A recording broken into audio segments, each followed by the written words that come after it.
نتحدث الإخوة والأخوات ونقوم باستحضار فقط يعني بعض من الأجزاء أو أجزاء من البيانات الصادرة من طرف الأحزاب السياسية، وانظروا إلى العقل يعني وكذلك ردة الفعل الجزائرية. ولا يتعلق الأمر دابا حاليا بالبيان، لأن البيان قد يعني ماشي يعني استفز المخزن أو أرعب المخزن، بل حالة ديال الفزع اضطر فيه المخزن إلى مدى إلى يعني إخراج أكثر من سيناريو وكذلك أكثر من خطاب علاقة بهذا القرار.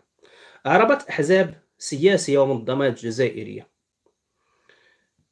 يوم الثلاثاء عن استنكارها لمشروع المصادرات الممتلكات التابعة، واعتبرته بأنه سلوك مخزي واستفزازي وانتهاك صارخ للقانون الدولي. في هذا الإطار قد أكد حزب جبهة التحرير الجزائري أن هذا التصرف الأحمق، شوف اللغة، اسمع اللغة، اسمع اللغة ديال الحزب، إن هذا التصرف الأحمق الذي أقدم عليه النظام المخزن بمصادرة ممتلكات سفارة الجزائر بالرباط يعتبر انتهاكا صارخا للقانون الدولي، وصوته موصوف على الممثليات الدبلوماسية للدولة السيدة، ويشكل مساسا خطيرا بمواثيق والقوانين والمعاهدات الدولية. هذه الخطوة المتهورة والغير المسؤولة تعد سلوكا مخزيا مرة أخرى واستفزازا وحلقة من حلقات الغدر المعهود لنظام المخزن الذي يدوس مجددا على الشرعية الدولية في إحالة على ما يتعلق بعدم التزام المخزن بالقرارات الصادرة من طرف الأمم المتحدة علاقة بالنزاع حول الصحراء الغربية، ويخرق بسفالة وبصرافة اتفاقيات فيينا. ثم يؤكد الحزب بأن تعتبر بأنها ترجمة واضحة لفشل الدبلوماسية صريح لنظام المخزن ومناورة خطيرة ذات أهداف مفضوحة جاءت بالتزامن مع الحركية المتسارعة التي تشهدها الدبلوماسية الجزائرية بقيادة عبد المجيد تبون والنشاط المكثف. ثم يؤكد دعمه لجميع يعني الإجراءات التي سوف يتم اتخاذها من طرف الدولة الجزائرية ضد هذه التصرفات العدائية. حزب صوت الشعب استنكاره تعتبر بأن هذه الخطوة ضربة عرض الحائط كل الاتفاقيات. هذه التصرفات غير محسوبة العواقب والتي تتكرر في كل مرة هي استمرار الأعمال العدائية للمخزن ضد الجزائر ومؤسساتها. ثم يسجل الدعم ديالو بطبيعة الحال مع جميع الإجراءات المتخذة من طرف الدولة الجزائرية، وتعتبر بأن السيادة وأنه يؤكد مدى على الوقوف ضد هذه الممارسات، وكذلك من أجل الدفاع عن السيادة الوطنية التي تعتبر بأنها خطا أحمر.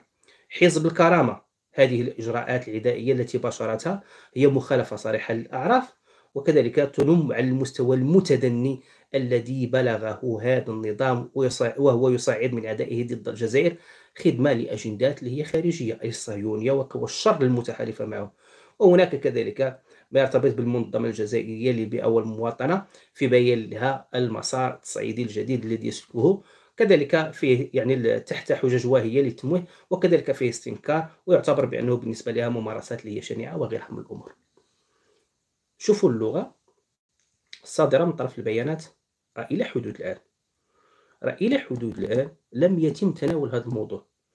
هذا الموضوع الصادر يعني هذا الموضوع الذي تم الكشف عليه من طرف ماروك انتليجنس، ثم لاحقا تم تداوله من طرف الصحف المغربية، ثم كانت هناك محاولة للتأكيد عليه، صدر بيان من طرف الوزارة ديال الخارجية، ثم تم تداوله بشكل هو عنيف داخل مواقع التواصل الاجتماعي، وكذلك على المستوى ديال على المستوى الإعلامي. دابا حاليا تأخرت فيه المؤسسات السياسية.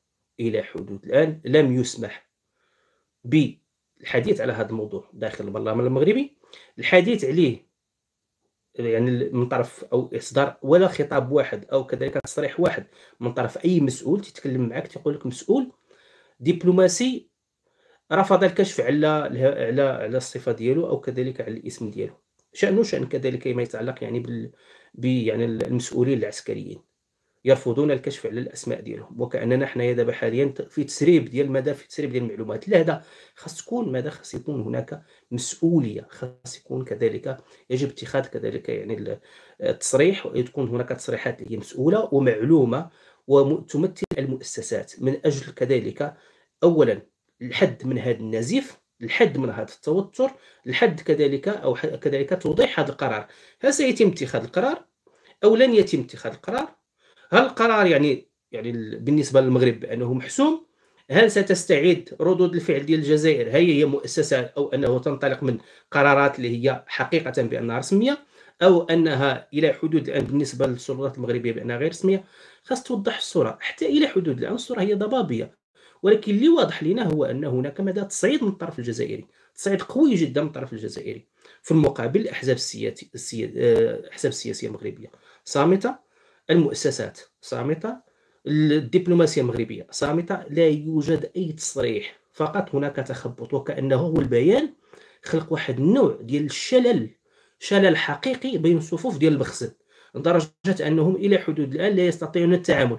واش غادي نتعاملوا امام انظار الراي العام المغربي؟ خاصنا نطلعوا رجال وتكون عندنا كلمه، بطبيعه الحال خاص كذلك الرجل هو الكلمه كيف تيقول. مادام انك انت نشرتي القرار داخل الجريده الرسميه خاص تكون بتنفيذ القرار. ام اننا سنتراجع على القرار وبالتالي تعتبر بانه قد مورست ضغوط اللي هي قويه جدا من طرف الجزائر فقط عبر البيان بانه ادى بمدى الى تراجع المخزن على هذا القرار بالمناسبة هو فوق الأراضي ديالو وليست في اتجاه ديال الأراضي ديال الآخر. ولكن الغريب في الأمر أو المسألة اللي هي مهمة جدا، ويعني كذلك الخط الناظم لهذه البيانات كلها تؤكد بأنه لا يسمح بأي شكل من الأشكال المساس بالسيادة الوطنية، وبذلك يتحدث عن التمثيليات الدبلوماسية وعلى الأملاك ديال الدولة، بأنه لن يتم مساس حتى بشبر واحد واخا يكون في قلب الرباط. عرفتي يكون في قلب الرباط لن يتنازل الجزائريون على شبر واحد بدون الموافقة ديالهم وبدون كذلك الرضا ديالهم، واتخاذ أي إجراءات بدون العودة إلى الجزائر وموافقة ديال يعني صناع القرار الجزائريين تعتبر بالنسبة لهم بأنه خرق للأعراف وكذلك تحرش اللي هو واضح.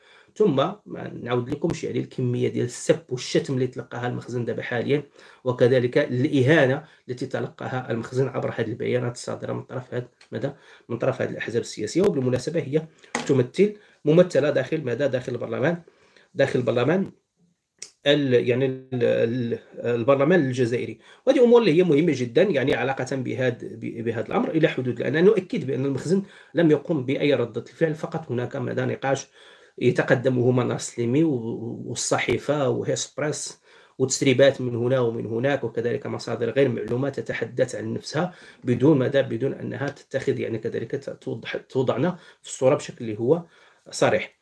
دابا نتحدثوا او كذلك نوسعوا النقاش بواحد الشكل اللي هو اخر ونستحضروا واحد الفكره اخرى. باهي السيمو تحدث على الصحراء الشرقيه. انا اللي تنلاحظ دابا حاليا وانت غير تمثيليات او مقرات تابعه للدبلوماسيه الجزائريه، ولا يتم الاستعمال ديالها حسب القول كذلك ديال الطرح ديال المخزن، لا يتم الاستعمال ديالها الا انها تتشبت بها الدبلوماسيه او وزاره الخارجيه الجزائريه. دابا دوله مثل هذا النوع اولا تتخرج لك مباشره ببيان ديال التوعد مباشره، ثم لاحقا تنطلق معها تأييد حزبي وسياسي مباشرة في نفس الأسبوع، تنخرطوا معها في العملية ديال الدعم السياسي، ومحتاج دائما الدعم السياسي. مثل هذه الدولة تقدر بأنك أنت لاحقا بأنك فقط على مقرات وشوفوا سمعنا العالم على مقرات، تصور على مقرات دبلوماسية العالم كله مهتم بهذا الملف، لدرجة أن يعني هذه الأخبار أو عموما بأن هذا النزاع وكذلك هذا النقاش تم كذلك تغطيته حتى من طرف البي بي سي. هذه مسألة اللي هي مهمة جدا، فما بالك بالصحراء الشرقية. أما الحديث عن الصحراء الشرقية إذا كان حقيقة بأنه محمول بأطروحات اللي هي رسمية أو قرار اللي هو رسمي، فكونوا على يقين بأنه لن يكون الرد عبر البيانات، بل سيكون الرد بواحد الشكل اللي هو آخر. كونوا على يقين من هذه المسألة، الرد غادي يكون بشكل هو آخر إذا فقط كان الرد هو عنيف بهذا الشكل علاقة يعني بهذه المقرات. عموما الأحزاب أو كذلك يعني تأخذ على محمل الجد الجزائر هذا الملف، وهي بذلك يعني تؤكد الجدية ديالها في تعاملها فيما يتعلق فيما يتعلق يعني بالمناورات، وكذلك فيما يتعلق يعني بالأحداث، وكذلك بما يتعلق بالأزمة الدائرة ما بين كل من المغرب وما بين المخزن وما بين قصر المرادية. فهي تؤكد على أنها تتعامل بجدية في هذا الموضوع، ولا يمكن بأي شكل من الأشكال بأنه يتم مدى تمرير رسائل أو كذلك محاولة مدى يعني إهانتها، أو بأي شكل من الأشكال بأنه يتم مدى استهدافها سواء في المقرات ديالها أو كذلك في المصالح ديالها.